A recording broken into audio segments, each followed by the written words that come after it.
Made a mistake on your return and want to start fresh? In this video, I'll show you how to restart your taxes on TurboTax with just a few clicks. Let's get right to it. First, log in to your TurboTax online account. Once you're in, open the return you want to reset.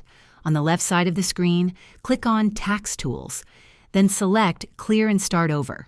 TurboTax will ask you to confirm that you really want to wipe everything out. If you're sure, click Yes. Keep in mind, you can only do this if you haven't paid, registered, or filed your return yet. Once any of those actions are done, the Restart option disappears. If you're using the TurboTax mobile app, tap the menu icon, go to More, and you should see the Clear and Start Over option there too. And for desktop users, just start a new return by opening the software and selecting New Tax Return from the File menu.